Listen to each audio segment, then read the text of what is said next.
All right, we're recording. Hey, Applied Kim. Good to see you. Working through section 2, the chapter, and we're focusing on our subatomic particles now. Protons, neutrons, and electrons. There are a ton of other subatomic particles that you don't need to worry about. But these are the main ones. Let's take them one at a time. So, protons.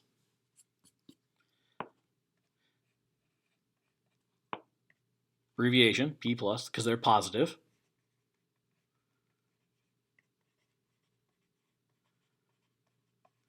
They have mass, and they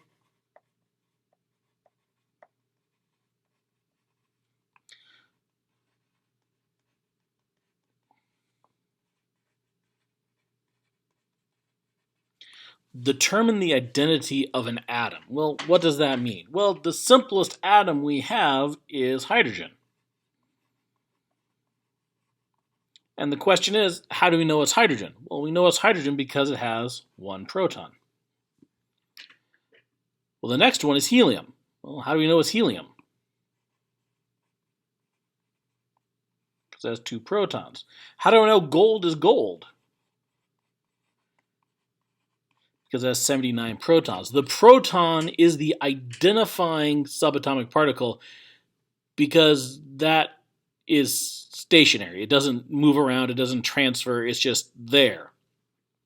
Neutrons help, they'll have a relevant purpose later we'll talk about, but for right now I need to know protons identify the atom. Okay. Let's look at electrons.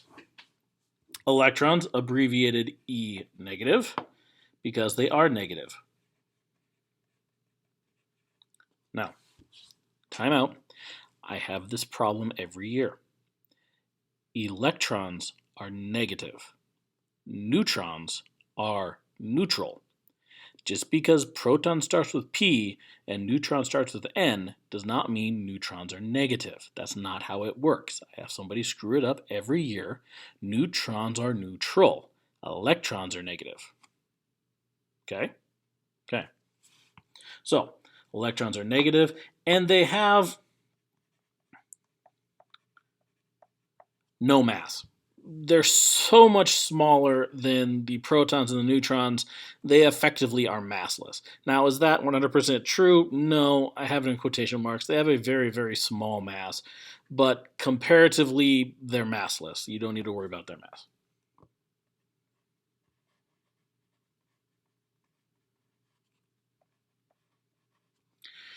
We've talked about ions before, and electrons are used to identify ions, whether it's positive or negative. Remember, a cation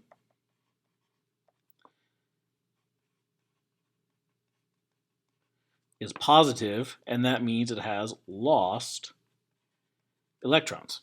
Because if I take negatives away, the overall thing becomes positive.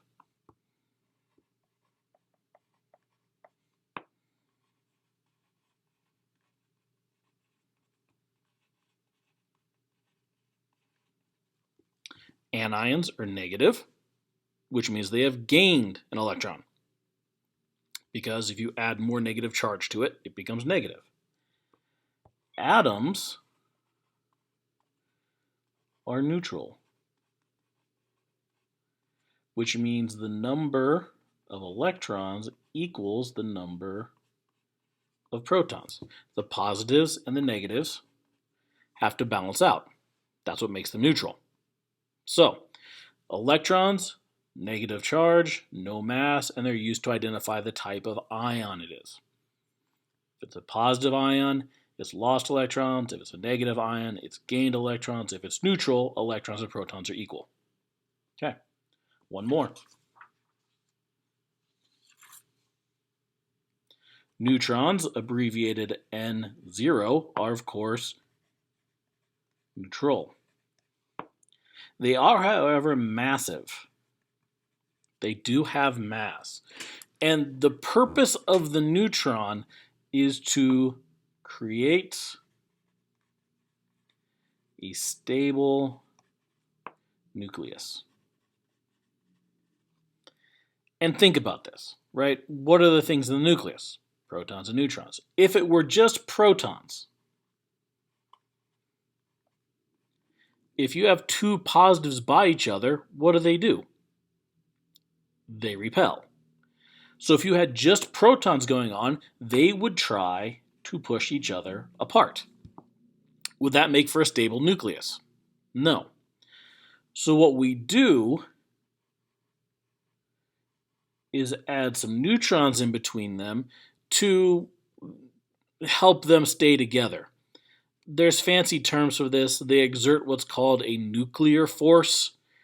You don't need to worry about it. The idea is they keep themselves in between the protons to keep the nucleus stable.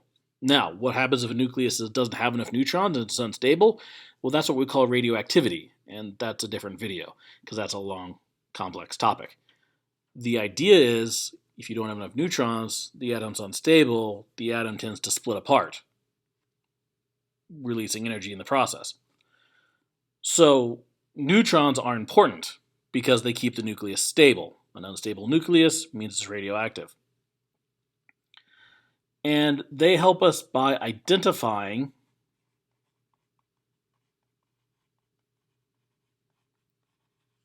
the isotope. And an isotope is essentially an atom that has a varying number of neutrons that creates a different mass. Now, you may be saying to yourself, there's this thing on the periodic table called the atomic mass. Isn't that just what the mass of the atom is? Well, yes and no. If we take a look at this, I'll zoom in a little bit. Try to zoom in a little bit. Not the greatest resolution. Not sure how well you can read that. But iron has an atomic mass of 55.847. That's an average. If I took all the iron in all the world and massed it all up and divided it out, it would have that average mass. But there are individual iron atoms that would have unique masses to themselves depending on the number of neutrons. The number of protons can't change. If the number of protons change, it's not iron. The number of electrons are irrelevant to mass. So this is all changed about the idea of an isotope being a varying number of neutrons.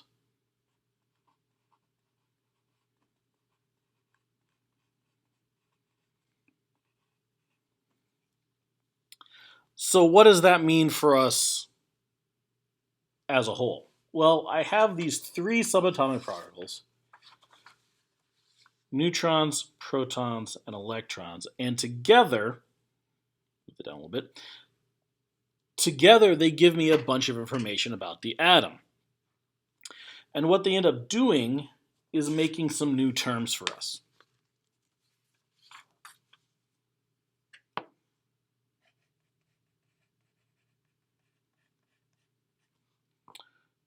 Atomic number is just another way of saying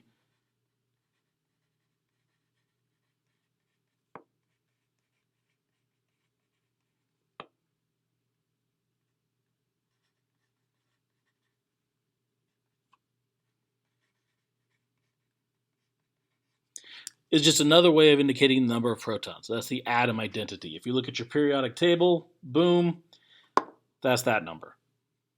Hydrogen is 1, lithium is 3, sodium is 11, magnesium is 12, so on and so forth.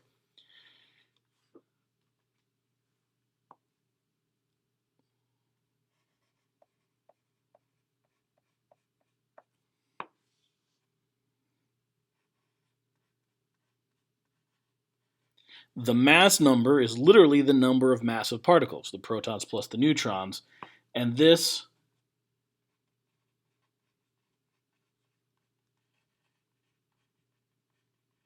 identifies the isotope. So, if you say have carbon 14, that's an isotope. If you heard of carbon dating, this is what they use for carbon dating, carbon 14. So that is the number of protons plus the number of neutrons for that particular carbon atom. Well, carbon has an atomic number of 6, so 14 equals 6 plus n then is 8. So that means I know I have 8 neutrons in carbon-14 and 6 protons.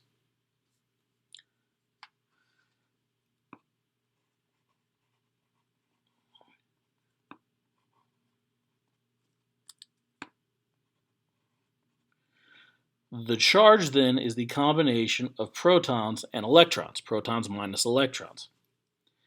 And this identifies the ion. If I say I have an oxygen atom with a -2 charge, well, that means -2 is the number of protons. In oxygen, that means 8 minus the number of electrons. Okay, so that means the electrons would be 10. So that tells me how many electrons are in that oxygen atom. All this stuff is put together in a symbol form, and it's called isotopic notation. Last thing for today.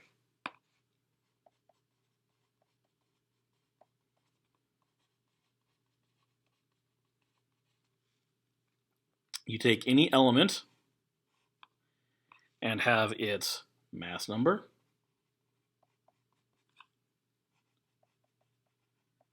atomic number,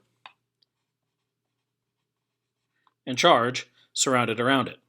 So, for example, right, if I want to do, say, carbon-14,